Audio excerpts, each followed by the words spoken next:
This is going to be Charlie Brown's last Christmas. Oh, yes, they'll play the special on television over and over, but Charles Schultz said today that he is retiring. Lucy and Snoopy and Woodstock, the whole gang. Mr. Schultz is fighting colon cancer, and so after almost half a century, you will see your last Peanuts strip in the newspapers come February.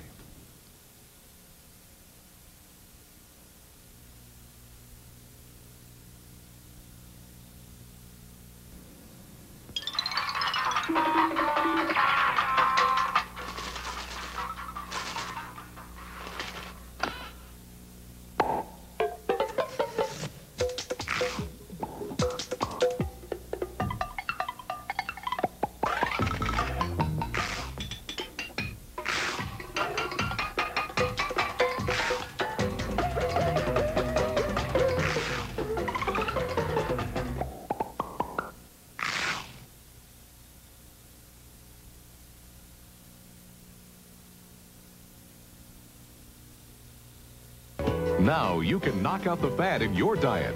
Welcome to the George Foreman Knock Out the Fat Grilling Show. Let's join George at home in his kitchen. Now we're ready to cook some burgers on the George Foreman family-size grill.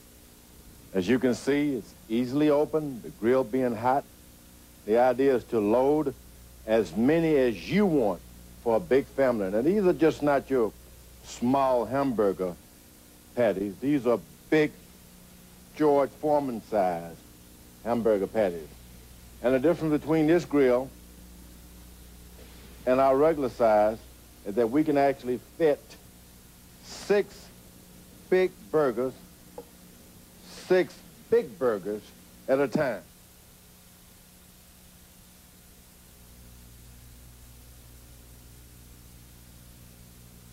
How's the show going this season? A lot of changes. Yeah, it's great. Actually, I just finished directing an episode yesterday, so I just flew in last night, and it's good changes. We've got new blood coming in.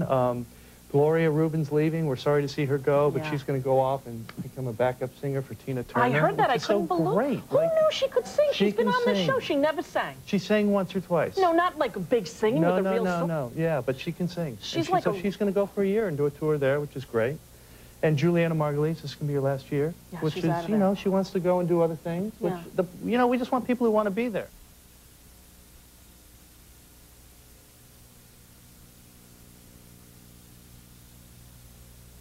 There was an historic meeting today between the U.S. and North Korea. It's the highest level contact between the U.S. and the Democratic People's Republic of Korea, or DPRK, since the end of the Korean War. Secretary of State Madeleine Albright described the talks as friendly. Even North Korea's state-run media toned down its normally bellicose rhetoric, noting simply that today's talks were held in a positive atmosphere. NPR's Eric Weiner reports. It was a handshake many thought they would never see, including Madeleine Albright herself. If anybody had told me that I would be shaking hands with the foreign minister of the DPRK today, I would have been very surprised, and so I look forward to this relationship moving forward on a considered and careful step-by-step basis.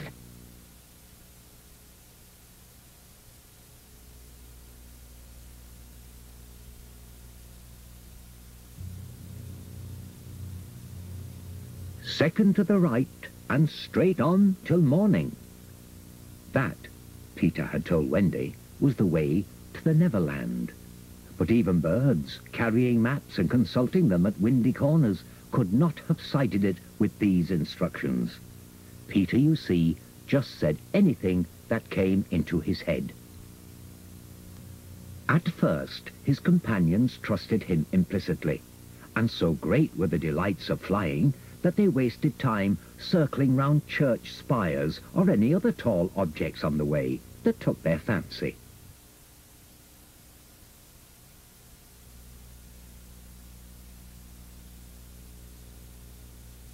I wish, my Lord Dionysus, that anything I touch will turn to gold.